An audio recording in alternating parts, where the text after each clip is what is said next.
thank you so much for having me. And it'd be fun to introduce you to the Sax-Zim Bog, those of you who have never been there. Um, and let's just jump right in. Put on your seatbelts, strap in. We're going to go fast here. But welcome to the Sax-Zim Bog. And this is where it is, up in northern Minnesota, about 3 hours from Minneapolis, 50 minutes from Duluth. And why is it up there? Why is it up in northeastern Minnesota? Well, you see all that green, that's all bog, that's peatland. Minnesota has more peatland than any other state except Alaska.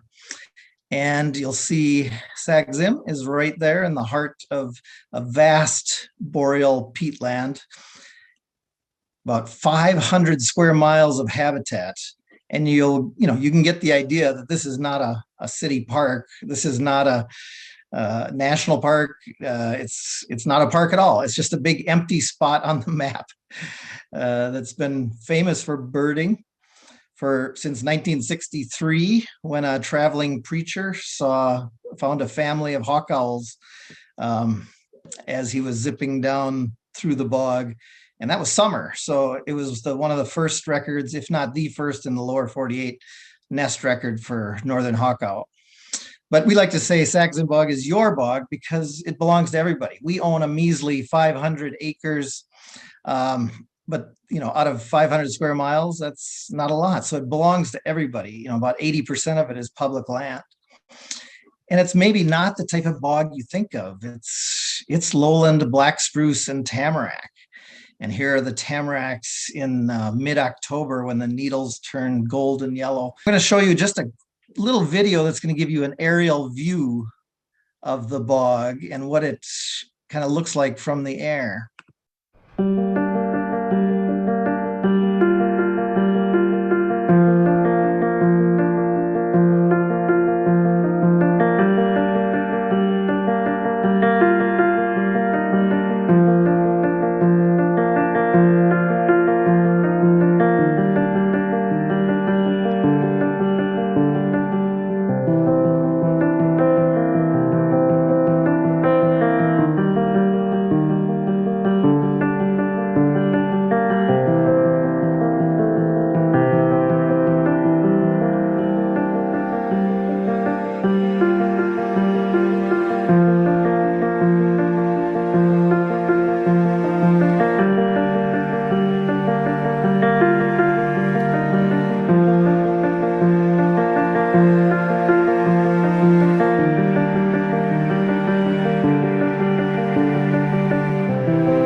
So that's kind of the view from a few hundred feet. So you can tell it's a very flat place, but vast boreal forest. It's kind of the southern end of the boreal forest. Big tracts of black spruce bog and lowland tamarack bog, but it is not just bog. And the Sax-Zim is a magic mix of habitats, and I think that's why it's so attractive to birds. And we're going to kind of talk about now the birds and mammals that make it so unique, why people come here from all over. As Matthew said, 5,000 some visitors last winter from 45 states and 14 foreign countries. And most of them are looking for owls. Owls everywhere. It looks like that on social media, I'll tell you that. Looks like there's a great gray on every fence post, but they can be tough to find. The phantom of the north, You can just see one here kind of hiding. Let me get my laser pointer back, but you can see this guy here. And on a dark fall day, but they are residents here. They're year-round residents. We don't know how many, dozen pairs, who knows? But sometimes they're easy to see. But huge owl, 4.5 to 5 foot wingspan. I know they also breed in California down to Yosemite, I believe.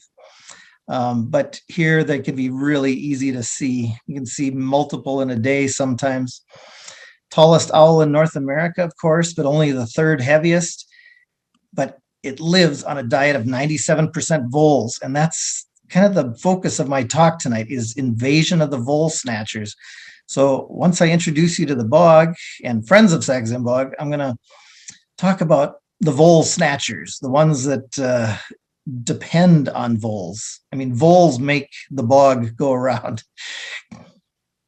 But yeah, day hunter, the great grays hunt, well, dawn and dusk. They're mostly crepuscular, but if they're hungry, they're hunting all day long. And sometimes in Sax-Zim, you can have, you find an owl and you got it all to yourself.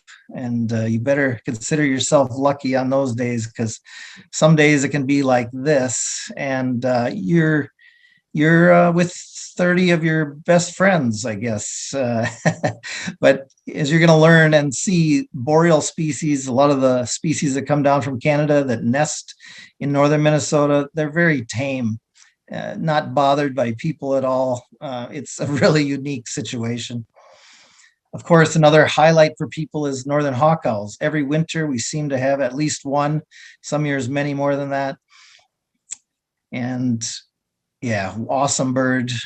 Boreal owls, once or twice every 4 years, we get boreal owls. They're not there every winter, for sure.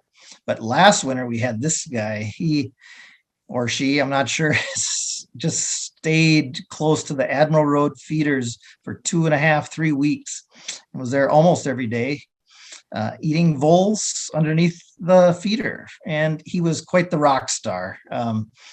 Once again, probably the most photographed boreal owl in the last decade. And he became our poster child for our 2021 calendar. We put out a calendar every year, and all the photos in that calendar are taken in the Sax-Zim Bog in the last 12 months. And it's kind of phenomenal. We still have some left from this year, and they're on sale now. And we try and, educate the locals as well on what they have here. So 10 species of owls have been seen in Sax-Zim. 9 species are regular. And we made these placemats for the local cafe. But it's not just owls. Oh no, we get the eruptive winter finches. Like, this is a good year for common redpolls. There's a nice rosy male feeding on the ground. And hoary, there's a few hoary redpolls around this year. The ratio is about 1 to 100. About 1 hoary to every 100 commons. But look at that frosty back, really indistinct stripes on the side, a completely white rump, white undertail coverts with very few markings, short little bill, kind of a pushed in looking face. Hoary redpoll. Evening grosbeaks, and I'm sure you've heard there's been a big eruption of evening grosbeaks this year into the Northeast and Midwest. And I think they're going to build back up to numbers, maybe a lot more than there's been. If any of you lived in the Midwest or New England in the 70s and 80s, they were all over. But that was probably an artificial high population, because these guys are very tied to spruce budworm outbreaks, which is a native pest of forests in the north. And about every 40 years, there's massive outbreaks of spruce budworm. And the grosbeaks eat a lot of caterpillars, lay a lot of eggs, and are able to raise more young to adulthood, and their populations boom. And that's kind of what we're seeing now. There's a outbreak starting in Quebec that could get quite massive. Pine grosbeaks, another species that is in the bog every year, but they don't nest in the bog. They nest up in Canada and in the Mountain West. but we've got good numbers of them this year. Stunning bird, robin-sized bird, and this is the male. And the parrot of the north, white-winged crossbill. We have them this year too. It's been a good finch year. Not super common because they follow the cone crops. They go where the cones are. If northern Minnesota has a ton of cones, they'll be here. If we don't have the cones, but New England does, they'll be there. Or maybe the Rocky Mountains has the cones. So they follow the food. That deformed, the bill that looks deformed is not, of course. They just wedge it into those spruce cones, pry open the scales, and then they have a very flexible tongue that can pluck seeds out. And they can do this 1,000 times in a day. Extremely efficient. But here's one thing you need to know about visiting the Sax-Zim Bog is we have a different cast of characters every winter. So some years, we might have tons of redpolls. Like these are numbers from our Christmas bird count, which I've been compiling for 35 years. Hard to believe. I must have started when I was 5. I'm not sure, but you can see that in those 35 years, we've had 4 years with 0. 1995, we had 203 evening grosbeaks just in the circle. And we've had 9 years with 0. 1996, 455 white-winged crossbills, only 15 the year before. And in the year 2000, 258 pine grosbeaks, 0 last year. And 2014, almost 500 siskins. The year before we had 1. The year after we had 9. So every year we have a different group of birds. But we always have our year-round resident boreal birds. The boreal chickadee. I think the Sax-Zim Bog might be one of the best places to find them in the lower 48. They come to feeders. They come to suet feeders. And they will not leave the protection of a bog, but they'll come to feeders if you put the suet or the peanut butter right next to the bog. And that's what we do at some of our feeders. Because you'll never see these guys eat a sunflower seed. They would never eat a sunflower seed. They'll never come to a backyard bird feeder. They are hardcore carnivores. They love protein.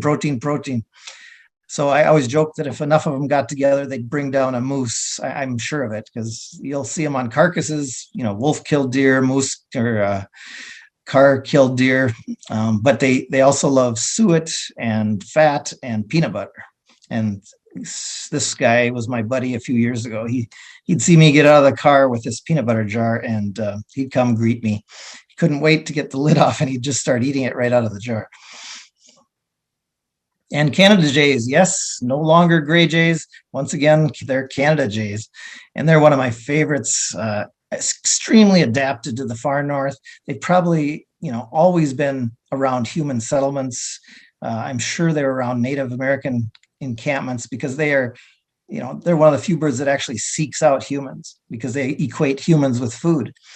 And they're amazing because they take all this food. You cannot believe how much they eat and stash away in the fall, but they don't eat it all. They take it and chew it up and mix it with their ample glutinous saliva. They have some of the largest saliva glands of any bird in the world. And then they make these sticky little pellets and marble-sized pellets and stash them all over in the woods. And they have the memory of a jay. So when the winter gets tough, maybe they can't find a wolf-killed deer or other protein, they'll find these stashed little pellets. And they need that consistent food because they nest when it's mid-March. They build this giant bulky nest. They line it with deer hair and moose hair for its insulation qualities. But, mid-March up here is, still feet of snow on the ground and it can be well below 0. So it is not spring at all, and they need that nutrition year-round. Blackback woodpecker, this is a highly sought-after one in the bog, and we've put in some boardwalks, and now you can find blackbacks without getting your feet wet or breaking your ankle by bushwhacking through bogs. But gorgeous bird, glossy blue-black back, and that yellow crown of the male. On the left is a female feeding a young male. And they nest in the bog. They always peel the bark away from the nest hole. That's one way you can tell their nests. And this is a sign of blackback woodpeckers. They'll bark, take the bark off. They'll just flake the bark off these spruce and tamarack that are infested with beetles, usually a native beetle called the eastern larch beetle. Uh, and they just feed on the grubs underneath the bark. But the under bark is this bright orange, and so you can kind of see them, find them in these areas. But you see, there's a hairy woodpecker there too. They've learned the same trick. So, but if it's extensive like this, it's usually blackback woodpeckers. We also have sharp-tailed grouse in the bog, and that's a highly desirable species for a lot of people. They even come to feeders sometimes in the bog, which is really odd to see a sharp-tailed grouse on top of your bird feeder. Goshawk, I wish I could tell you where to go to see one, but they're here. They're seen almost, every other day, but, they're just flying around looking for ruffed grouse and snowshoe hares. And that's kind of brings us into the mammals. Snowshoe hares are a highlight for many visitors, and they're really easy to see in the summer, but extremely difficult to see in the winter. And this guy was just out on the edge of the bog, and I laid in the ditch to get closer to him because he thought he was invisible, right? He's white, snow's white. He thought he was invisible. So I was able to crawl pretty close. But of course, then a car pulled up and saw me sprawled in the ditch and was yelled down, "Are you okay?" I said, yeah, I'm fine. But always a highlight. These guys are adorable. This one's in April. This was taken in early April, still a lot of snow on the ground, and he's turning brown. So of course, the idea is they turn brown when the snow melts and turn white when it starts to snow. It doesn't always work out. And then they become prey for guys like this, timber wolf. Here's a wolf I just saw a few weeks ago and had an incredible encounter in the woods with this guy. And yeah, I'm never afraid of wolves. There's no known record of them attacking a human, a healthy wolf attacking a human. I'm always much more cautious around a cow moose, especially if she has calves, and sow bears if they have cubs, of course. But wolves, cool to see. I see one about every 2 years. That's about it. But they're all over. You see their tracks. Oh, and a porcupine. This is a baby porcupine, which is one of the most adorable critters in the world. But I learned my lesson when I used to guide. I was guiding a guy from England, and I drove by a porcupine. We were looking for owls. He said, "What's that?" And I said, "Oh, just a porcupine." Next thing he's yelling, "Stop!" We looked at that. We watched that porcupine for about the next half hour. So I never drove by another porcupine when I was guiding again, because they are an attraction for people who don't live here. And moose, their numbers are increasing, which is a very good thing because in Minnesota they've been declining for so long. So they're not common, but I see one every 2 years as well. And bobcats. As wild turkeys move into the bog, which 30 years ago you had to go down to the southeast corner of Minnesota. Now they're up here in big numbers. Bobcats are increasing because they do prey on wild turkeys. And we do have for visitors, we do have a bird report on our website that's updated in the winter every week. We try to update it every week, and then just about once a month, maybe in the summer. But yeah, and then we publish a map that tells you every road that you can drive, and it's color coded by season and species you might see there. It's got all the feeders marked on it. It's got all the outhouses, because there's only about 3 or 4 outhouses in the entire 400 square miles. Yeah, so it's a very useful map. It's got the one cafe and the one gas station on it too. So, but what is the typical birder and photographer's day?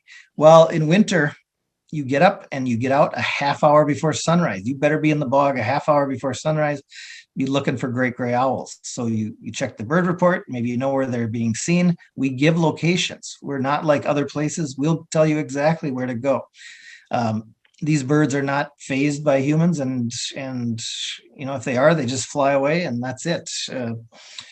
But birders and photographers have to police themselves. We're not the police of the bog. Nobody owns the entire bog. So it's all up to the to your to yourself. Anyway, you do that. You drive around, look for great grays at dawn, rough grouse, things like that. Those early morning birds. Then, as maybe 9 a.m., 10 a.m., you start transitioning to looking at the bird feeders. So you make the loop. There's 7 or 8 well, more than that. Maybe 9 or 10 public bird feeding stations, and each one has maybe a dozen or more feeders. Watching for the grosbeaks, evening grosbeak, pine grosbeak, the red poles, and whatever winter finches are around that year. And then swing by the Welcome Center and visit with our naturalists. Unfortunately, we weren't open this year, of course, because our Welcome Center is about the size of your living room. Just too tiny to safely be together inside. But we have naturalists there on duty every day in the winter, and we're trying to expand that to summer as well, but we just get a fraction of the visitors in summer. And then, you drive around, look for, in the middle of the day, looking for shrikes and rough-legged hawks, things that hunt in the daytime. Northern hawk owls, they hunt all day long. So you look for them. And then about 3 o'clock, you switch back to owls. So yeah, what about these voles? These voles are kind of the cornerstone of a lot of our species that people want to see. I mean, the owls and the shrikes but who are the voles? Well, here's, they're darn cute, number one. Here's a red-backed vole. They're little sausages with legs. Here's a meadow vole. Amazing numbers. Meadow vole, sexually mature at 20 days, 5 to 8 litters a year, 3 to 11 pups per litter, up to 80 offspring a year. So theoretically, they're able to have 1 million descendants in 1 year. Of course, if 90% didn't die in the first month. Probably 99%. But you can see their population is a major boom bust on a 4-year cycle. If there's no birds, if there's no voles up north, we'll get the owls coming down. And here's some of our impressive eruption records from the Christmas bird count. 1994, we had 139 roughlegs in that 15-mile diameter circle, 0 the year before, 0 the year after. So that year, of course, there must not have been any voles up in the Arctic, or lemmings in the Arctic. 70 great gray owls this is in one morning in the 15-mile diameter circle. This was in 2004. It was the perfect storm. They estimated over 5,000 great grays in the state of Minnesota that year. It'll probably never happen again, but 70 great grays. And on that same morning, we counted 42 hawk owls in that 15-mile diameter circle. 0 the year before and 0 the year after. So it's just some crazy eruption records. And that's all because of the voles. And the vole snatchers are specialized on voles. Great gray owls, they hunt by sound. They do not hunt by sight at all. They have those little eyes, but that big facial disc that collects sound and focuses that sound on the ear holes, which are on the front of the face. One's a little different shape, a little different position, so they're able to triangulate the sound as they fly. And we're going to see a video of that coming up. But here's their range. You can see, of course, getting down into like the Yosemite area in California. But kind of the heart of their territory is up in Canada and then down in northern Minnesota. But they are a circumboreal species, from Scandinavia to Siberia to Saskatchewan to the Sax-Zim Bog. So all around the globe. So not rare, but rarely seen, I guess would be the proper term. And there's those big facial discs. And here's a skull superimposed. They are almost all feathers. As we said, they're the tallest owl in North America, but nowhere near the heaviest. They're, you put them in a bucket of water, they're nothing. They're all insulation. And I've gotten a few dead ones in my time and put them in the house to thaw out. It takes days for the body to thaw out, even at 70 degrees inside, because their feathers are so insulative. And hawk owl, and they are a vole specialist. Great grays eat about 97% voles in the northern boreal forest and Minnesota. I know in California and the Mountain West, they'll eat a lot of pocket gophers, but we don't have pocket gophers, so they pretty much just eat voles here. Hawk owls eat mostly voles, but they also eat birds as well. But vast majority is voles, and they are sight hunters. They can see a vole from some say up to a mile. I've seen them fly over a quarter mile, a third of a mile to catch a vole. It's unbelievable. And they just perch in the tip tops of the trees. You're going to see this in the video too. And they're just like little footballs. They in the top of a tree. It's like they're the size and shape of a football. But they sit in the highest tree and just scan all day long. They get up at dawn and go to bed at dusk. They're not nocturnal at all. And there's their range. Yes, a few do nest in northern Minnesota, but very rare. And the boreal owl, I wish we saw these every year. There's only been one reported in Minnesota this winter, and that was just a week ago up on the north shore of Lake Superior. But it was a one-day wonder. And that's good for them, right? That means they're a nocturnal hunter. That means they're getting plenty of voles in the woods at night. If they were hungry, we'd be seeing them in the daytime and they'd be starving. You know, they'd have to work a lot harder. So it's always bittersweet when you have boreal owls out in the daytime because you know they're hungry. Same with saw-whet. Here's a saw-whet at 28 below zero. You can see the frosty face. And he was hunting voles in the daytime, meant he was hungry, but he did catch some voles. Barred owl is also a vole snatcher, and they eat far more voles than bigger stuff, at least here. And snowy owls. And you think snowy owls, the heaviest owl in North America, you think they could eat rabbit, they could eat, pheasants, whatever. But here they almost always just go for voles, and you're going to see one catch a vole from under the snow. It just, you don't think of them as hearing their prey, but they can hear, it was hundreds of yards away and it just plucked it out from under the snow. You'll see that in the video. And once again, there's their range way up in the north. Come down and spend a little time with us. Every winter we have snowy owls. Whether they're in the bog or not depends on the winter, but they're always in the Duluth Superior Harbor every year, and sometimes up to 20, 30 of them. So long-eared owls. This is my only photo. I have such bad luck with long-eared owls. This was a baby that nested in the bog. Another vole snatcher. And same with short-eared owls, vole snatcher. And they only come through in November and April. They're just migrating through, but they'll spend like a week hanging out. You don't see them that often, but they do come through. And then last year we got our 10th owl species. Like I said, 9 of the owls in the Sax-Zim Bog are regular. This one is not. It was the first record for the Sax-Zim Bog, a barn owl. Crazy, that far north. But rough-legged hawk. And you're probably familiar with this hawk, but the wingspan of a red tail. But that's where the similarities end, right? Look at that tiny little beak, tiny little feet and talons, because the one on the right there, they only eat voles. Up on the tundra where they nest, they eat lemmings, but down here they eat voles, and they don't need big talons and big beaks like a red tail, which specializes on bigger prey. And there you can see the pink is the pinkish orange is their nesting area up around Hudson Bay and up in the tundra. And we get a lot, maybe up to 30% 30 or 40% dark morph rough legs. And what a gorgeous, gorgeous bird. Northern shrike is a vole snatcher. I spent the day in a blind at a friend's feeder a couple days ago. My feet were numb within about 10 minutes, but I stayed in for 2 hours, and the shrike came in twice, but did not catch a vole. I was trying to get video of it catching a vole.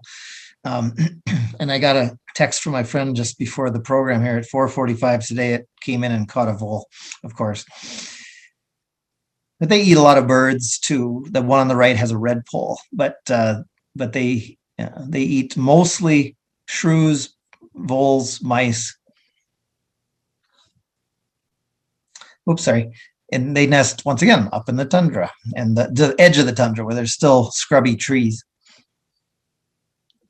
red fox, of course. We're going to see some cool footage in the video. Gray fox. These shots were taken through the window of the Welcome Center.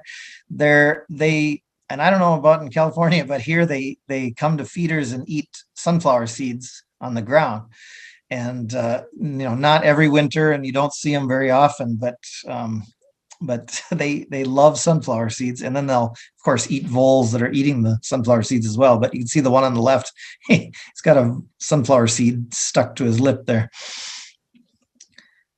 And my buddy, the short-tailed weasel, there's been at least 4 or 5 in the bog this winter that have been seen and photographed. One a few weeks ago caught a shrew at our shed at the Welcome Center and ran very proudly with this vole or mouse in his mouth all the way the length of the parking lot, showing off to everybody. But the rib cages we put out really attract them. They love to gnaw on those rib cages. And pine marten. If I could guarantee people a pine marten, we'd have far more people coming to Sax-Zim, I think. But this guy, and about every year now, they're coming to the Admiral Road bird feeders and feeding on peanut butter and suet. But they're a vole specialist, and they're also eat red squirrels. And if you've ever seen a red squirrel run through the trees, it's unbelievable that pine marten could catch them in the trees, but they do. And they're incredible climbers. You're going to see that in the video, how they just hop up and just climb vertical trees. But we call them the cute killer because they are vicious, but with the prey, but darn cute. And you get peanut butter on your face, you got to lick it off. But look at those teeth. Those teeth were not made to eat peanut butter. And we have coyotes, which are a big vole eater. But why, Sparky, did you not talk about red-tailed hawks? Well, we know already. They eat bigger prey, not voles. Timber wolves, no voles for them. Just big stuff, moose, deer, beaver. They love beaver. Lynx, very rare in Sax-Zim, but no, they eat snowshoe hares almost exclusively. And fisher, they're all over the Sax-Zim Bog. You don't see them, you see their tracks more than them, but no, they eat porcupines. They specialize in porcupines. They will eat snowshoe hares. So we're going to end here with a video.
The ermine's out there.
There it goes.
Welcome everyone to another installment of Clinton's Critters. My name is Clinton Nienhaus. I am the head naturalist with the Friends of Sax-Zim Bog. And in this installment, we're going to talk a little bit about foraging behaviors with great gray owls. A lot of our owls hunt the same way. They use their ears, they hunt from perches, and they're eating mostly the same things. However, great gray owls are very, very particular in what they eat. Much of the diet of a great gray owl is voles. Those small mouse-like little critters that you may see trails of underneath the snow in the springtime. As that snow goes away, they make very cool little trails underneath the grass below the snow. And great gray owls are very, very good at catching them. The diet of a great gray owl is voles. In particular, two species of vole, at least in our area. Redback voles comprise most of the summer diet of this bird. About 90% of their diet in the summer is just this one species of vole. In the wintertime, what we see is a switch. Redback voles stay in the bogs. They're a little bit harder to catch in the wintertime with 3-4 feet of snow. But our meadow voles are out in the open areas along the roadsides and those places. So in the wintertime, 90% of that bird's diet, great gray owl's diet, is going to be meadow vole. Which is why when we come to the Sax-Zim Bog looking for great gray owls, we look for them along the roadsides. There's a lot of voles though, and that's the nice thing for a great gray owl in the Sax-Zim Bog. There's plenty of voles during the nesting season, there's plenty of voles during the winter season as well. How in the world can they catch their food, number one, especially when they're still on the ground? But what do they do if there's really deep snow? Great grays have a couple of cool adaptations. Number one, like all of owls, they use their ears. They're using that big, massive facial disc to focus sound to their ears, which are offset, to help them triangulate prey underneath the snow. So when we watch a great gray owl on a perch, most of the time we're seeing it look around. If you're using your ears to hunt, you have to spend a lot of time listening. You may watch one bird, look in an area, fly to another perch, stop, look, or maybe it'll just sit on one perch for 25 or 30 minutes. Just looking and listening, focusing the sound, listening for voles underneath the snow. They can hear a vole under 2 feet of snow from about 100 yards. So when an owl has focused in on a vole under the snow with its ears, they pop off the perch, might hover a little bit, but the cool thing about owls is they have really wide wings. Those wide wings hold a lot of air, so they can fly very slow. If you're hunting with your ears, you're gonna have to fly slow.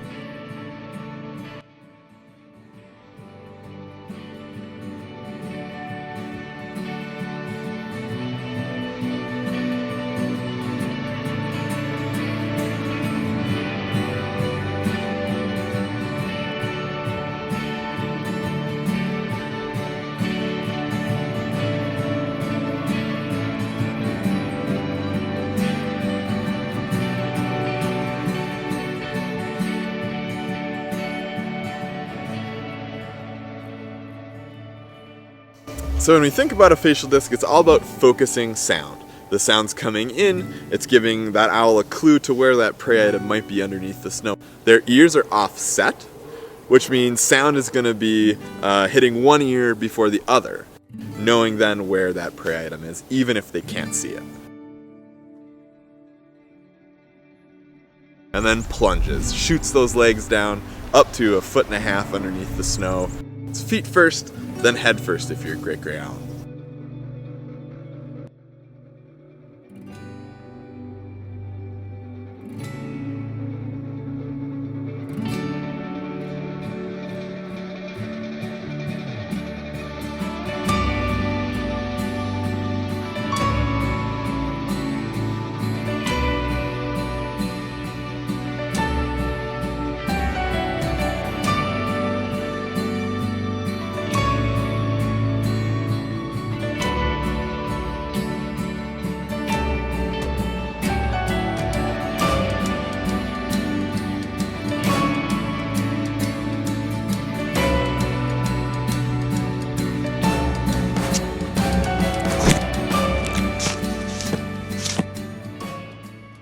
The average weight of a great gray owl and a female is about 2 pounds, maybe 2.5 pounds. They don't weigh a whole lot for as big as they are.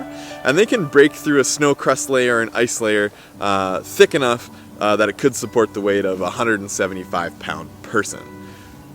But sometimes the ice is pretty thick on the snow, which may mean a collision. Great grays have a lot of feathering in that facial disc. They can be protected a little bit. Great gray owls have incredibly long legs. They can catch that prey item with those legs or reach down as far as about 1.5 feet, 18 inches or so, underneath the snow to help them catch that vole.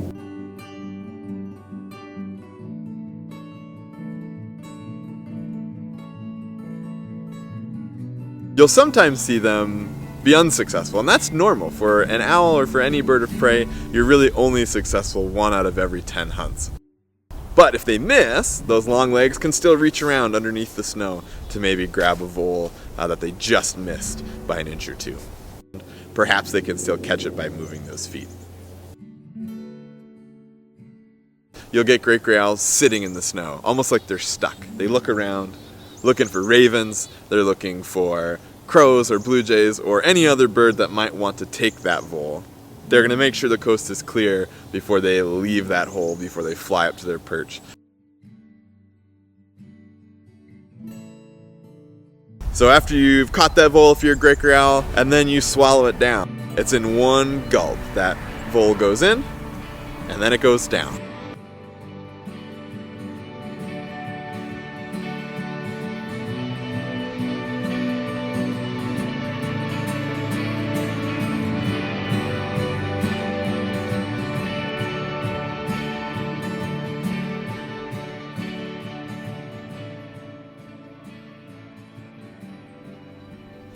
Until next time, we'll see you in the bog.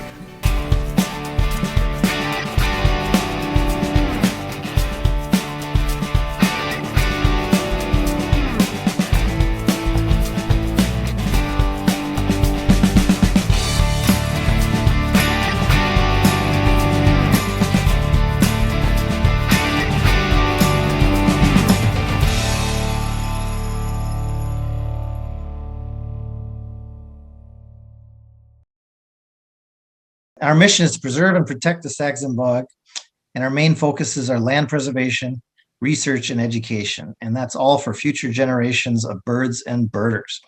That's what we're about. We're not really a birding organization, but of course, since it's a premier birding spot, we are thought of as that. But our main mission is to buy up land and share information about the amazing bog diversity, we call it. And this is kind of why we started in 2010.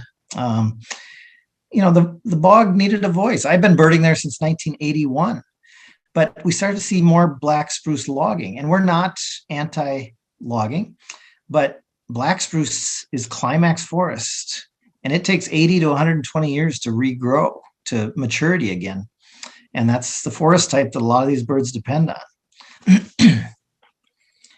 You can see here, Google Earth is sometimes a blessing and a curse. You couldn't have seen this vast logging area from the road, but from the air, you can see what's happening. And black spruce has long fibers, so it makes good glossy paper, good for those Sunday paper inserts, those ads. Yeah, and isn't that a great use for black spruce? But so there is some silver lining to newspapers disappearing. So we've bought 524 acres so far, but we could not have done it with all our members, or we call them our bog buddies. And we've got, I think, 8 different tracks, and some of them we have signs because they're accessible by the roads, and we put in boardwalks. And these boardwalks allow people to get into the cathedral, as we call it, allow them to access the interior of these magical places without getting lost, without getting your feet wet, without breaking an ankle. And so this is, I told the board, I think our future is paved in rough sawn 2x6 tamarack, because these have been extremely popular. Before this, everybody just birded along the roads. There's my kids out for a walk. And yeah, great place to just recreate. Although the vast majority, as Matthew said, are photographers these days, but there's still, now during COVID, we've gotten a lot of local families with kids just wanting to get out and walk and see what they can see. So that's been really kind of neat. we have some big projects we're trying to raise money for. We're Owls and Warblers Critical Corridor Project. So trying to string together some of these properties, and that's these are kind of our target areas, but we're the bottom line on this is we're still about $150,000 short from a big project that's gonna, we have about a year and a half left to raise money for it. But we have all kinds of opportunities for donors. If you donate $1,000 or more, you get your name on an acre of bog, which is pretty cool.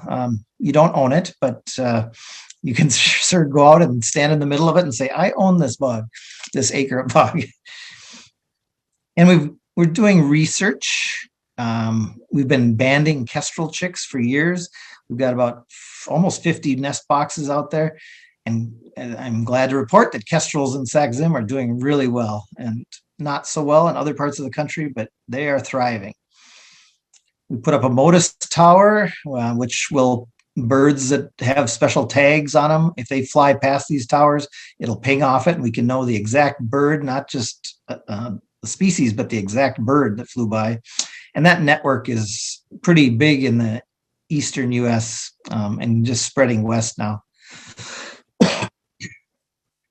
Connecticut warblers, the Smithsonian Institute came out and put a geolocator on 7 Connecticut warblers.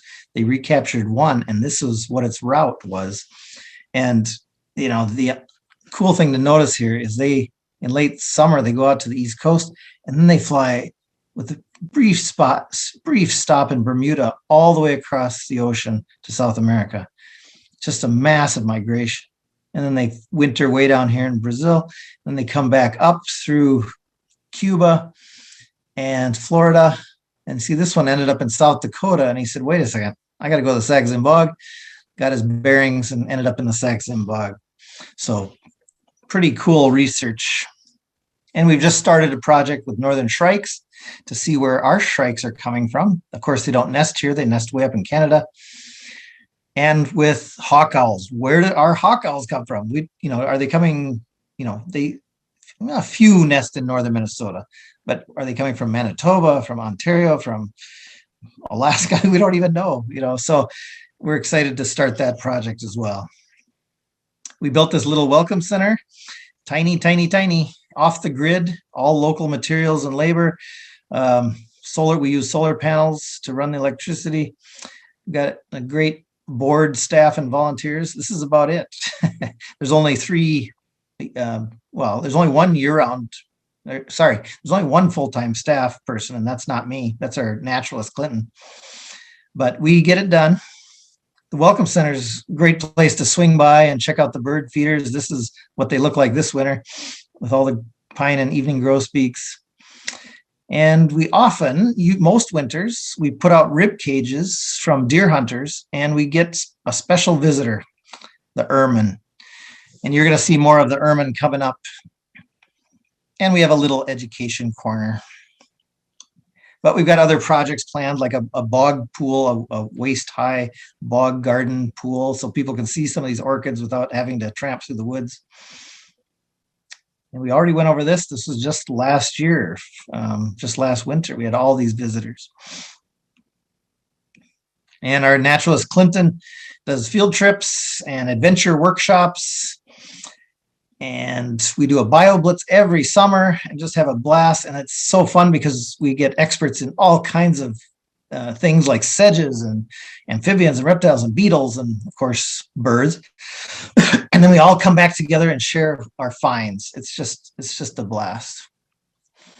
And we bought a bog buggy last year. Sadly, we couldn't use it this spring or last spring, and maybe not even this spring, but it's there waiting. So anyway, it's people, our bog buddies really make the organization special. But we've had to go with virtual field trips, of course, and I do these virtually live with Sparky field trips. I've done 15 of them so far, so you can come along. I've done them April through just last week when we did the polar vortex edition. I was out at minus 43 degrees Fahrenheit, and unfortunately 2 days later I got to 46 below, so I didn't quite get the the coldest temperature, but yeah, the bog was the coldest spot in the U.S. twice last week, 43 below one day and 46 below zero in another day. And Clinton does these little bog ventures where he'll go out and explore the non-bird stuff in the bog. All right. Well, that is my program for this evening. That was spectacular, Sparky. I wish I could say that was all shot in one day in the bog or in one season even, but that's just a sampling of, everybody who's come is going to have a different experience, and everybody leaves with having some very cool experience. That's for sure. What are the best times of year to visit for birds and other wildlife? Winter. I mean, mid-December to mid-March. We say by the first week in March, the pine grosbeaks are heading north. They're the first to vacate, even though, first half of March is pretty winter-like, usually, to say the least. But by mid-March, it's a lot of stuff. The owls are thinking about love and moving on, and a lot of the boreal stuff is heading back north. But you can't go wrong with January and February. Okay. Are there places to stay nearby that you would recommend? Well, we have that on our website under Plan Your Visit tab, but Duluth is about 45 minutes away and has about every chain there is. There's one place in the bog, and it's called Alish's, and it's this modified bed and breakfast. You've got your own room, and I think you can get some rooms have a bathroom, but otherwise it's down the hall, and you have a shared kitchen, dining room, living room. So you just hang out with other birders. But they have a variety of different options for lodging, and they're the only one in the bog. I haven't explored Airbnbs, but I know there's some around. And then there's Cloquet and Hibbing and Eveleth. So there's, within an hour you can be in the bog for sure. So okay, cool. Are there organized field trips throughout the year? I know this past year has been kind of strange for that, but in general. Yeah, let's assume we're all vaccinated and everything. We'll start up again. The most of the bird field trips would be in May. The snow's usually melted away by May, and then the migration. We usually don't like to schedule anything till about May 10th because it can be still brutal weather. But and we have these Warbler Wednesdays in May. So the last 3 Wednesdays in May, we have Warbler Wednesday. Then we have Waffles and Warblers in May. And then our Bio Blitz is in July usually. And then Clinton does a ton of other field trips, lichens and orchids and you name it. But by end of June, bird song is pretty much, or early July, bird song is pretty much done. And so then it gets pretty quiet. But so spring and winter, late spring, early summer, and winter are the peak times for field trips. Okay. Have you noticed any effects of climate change there, and what impacts of climate change are you most concerned about? Yeah, well, not yet, but that's a very good question, and it's caused me a lot of existential anxiety. But are we buying land and protecting something that's not going to be around in 200 years or 400 years or whatever? But one of our board members finally just said, habitat is habitat. And, if this becomes oak savanna in 500 years, then, that's still habitat. Of course, if it's under a glacier or under an ocean, but that's, you can't plan for everything. That's beyond my, but yeah, certainly, that made me feel better. Is that, even if 100 years, although I think, because in bogs, the soil is so acidic that very little can live there except things that are adapted to acidic,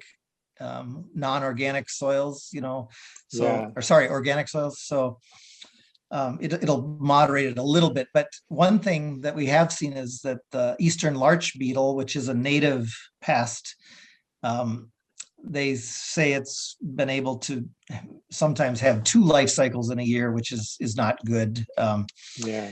But we've in the last 10 years we've had some really severe winters. But and this winter will knock back the maybe you've heard of the emerald ash borer, but we've certainly with the weather, with the temperatures we've had this winter, in the 40 belows, has killed a lot of those. So thank goodness. But yeah, it remains to be seen. But we're at the southern end of the boreal forest, so certainly the most vulnerable part of the boreal forest. So yeah, but habitat is habitat. That's kind of what we have to go with. Sure. Wow, excellent. How long of a visit would you recommend? Well, if I tell most people you really need 3 full days minimum. Well, if you're coming from Minneapolis, of course, it's one thing, but if you're coming from California, you might as well come for a week, because 3 days in the bog, then you could go farther north for things like spruce grouse, and you could go look for moose or lynx or something up farther north. And you want to hit Lake Superior and see Duluth, look for Bohemian waxwings on the North Shore, and Duluth sometimes gets rare gulls like ivory gull, and certainly have glaucous gulls every year and Iceland gulls. And but 3 days would be a minimum. But if you want to bird all of Northeast Minnesota, I'd say a week. And there are guides. We list guides. We have 7 or 8 different guides on our website, and I would highly suggest that if you're totally kind of have never been here before, they cost a couple $100, $250 a day, something like that. But that gives you the lay of the land. They can answer all your questions, and then you can do it on your own afterwards. So, okay, well, that answers one of the questions on this list. Do you get spruce grouse in the bog? Up until 1960 something, according to the old timers, but now you have to go further north, but not that much further north, another hour north. And okay, I can tell you spots to go. Sure. I had 12 in one tree the other day, and up in the Superior National Forest, and they're so tame. Wow. Next question: are brown-headed cowbirds an issue for any of the passerines there? Well, since we are a mix of habitats, it's not an issue in the boreal forest, but in the bogs. But there's so much habitat that it's not as big an issue. And there are farms though, and but nobody's done any studies, but I don't think it's a big problem there. The farms are pretty scattered, and they're I kind of joke that we might have to subsidize cattle farming, because the meadows that they have, the hay fields and such, are good habitat for things like upland sandpiper and brewer's blackbird, western meadowlark, sedge wren, LeConte sparrow, so sharp-tailed grouse as well. So that's that magic mix. It's not just bog, and that's why we get some of those other species. The owls are nocturnal, yet the footage in your videos shows them hunting during the day. Is that common? The only nocturnal owls would be like barred owl, but they get hungry in winter, and so they hunt in the daytime.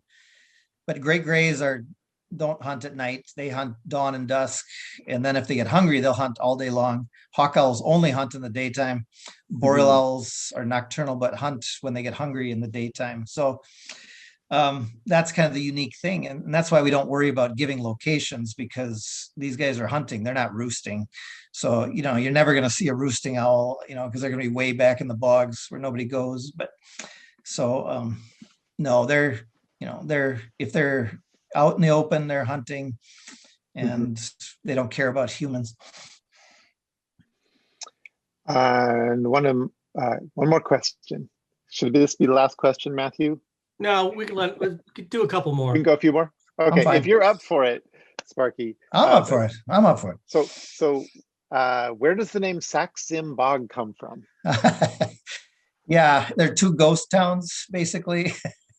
And I think that's birders just ended up calling it that, but there's nothing Sax is gone. There's nothing there. And Zim is an old church and an old store that's converted to a house. That's it. Nothing that Okay. interesting.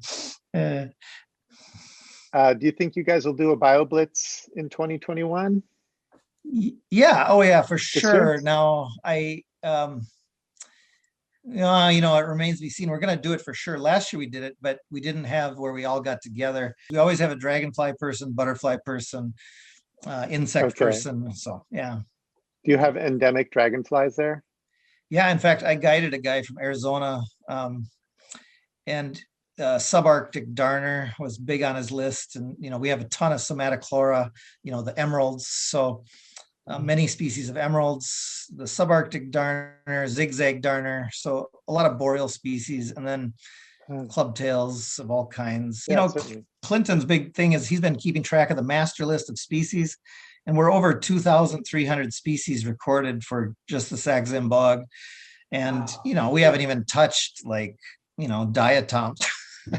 No, but that he and his wife have found over 400 species of moths, and so we call it bog diversity because it's incredible the amount of species, and people just don't think of bogs. They think of them as waste areas, swamps, but we've had over 240 some species of birds, and like I said, 20 species of warblers nesting there, 100 species of 85 species of dragonflies and damselflies. Wow. So Amazing. yeah. So another owl question. Where to go? Is there any competition between the various owl species? Do they interact with each other at all? Oh, that's a really good question because, a couple of years ago, I would have said no. But 2 years ago, we had great grays and hawk owls hunting on the same road. It's called McDavitt Road. It's on the map. We call it the Miracle Mile because about every bird has showed up there. But one guy photographed a hawk owl attacking a great gray because the great gray had just caught a vole and the hawk owl wanted the vole. And a hawk owl is like, a third the size of a great gray, quarter the size of a great gray. And but they're plucky. They're personality plus. But the gray gray just sat there like, no, you're not taking this vole. But, Sure. but that is a really good question because I've never really even thought about it because they're all eating voles. But there's so many voles that there's no competition for resources. There's just so many voles. Yeah. And I don't know if Clinton said that. I think he said that. Yeah, the meadow voles are out in the meadows in the open and the roadsides, and the redback voles are deep in the bog. Yeah. Okay, well, that leads to the vole question, which is, are the vole populations fairly stable? And are there any threats to their numbers, which would then affect the birds and mammals that depend on them? Well, that's what happened in 04, 05 is that Canada had they were at the low end of the vole cycle anyway, of that 4-year cycle. And then at the low end, they had up in the boreal forest of Canada, they had a really cold, wet summer. And so vole reproduction was low. And so there was just a general shortage. But there's never really any danger because they're always going to come back. There's just so many. And so we didn't see, it's hard to quantify, but I would say this year that the vole numbers are fairly low. But I think the owls are having to work a little harder. But there must be good vole populations further north because we're not seeing owls come here. So you kind of got to just infer by what species are around. Like roughlegs, they're all gone. They're probably down in Iowa. I don't know where they are, but where there's less snow, I guess. Sparky, I want to thank you so much for speaking to us tonight. This was an amazing, eye-opening presentation. I was convinced that winter was the time that I wanted to go there. And after seeing all the spring birds and the lovely forest during the fall, I think any time of year would probably be good. I remind everybody to take a look at their websites. If you're able, make a contribution to the Friends of Sax-Zim Bog, and help support this amazing area and help support Sparky and the work that he's doing. So thank you so much, everybody, for joining tonight.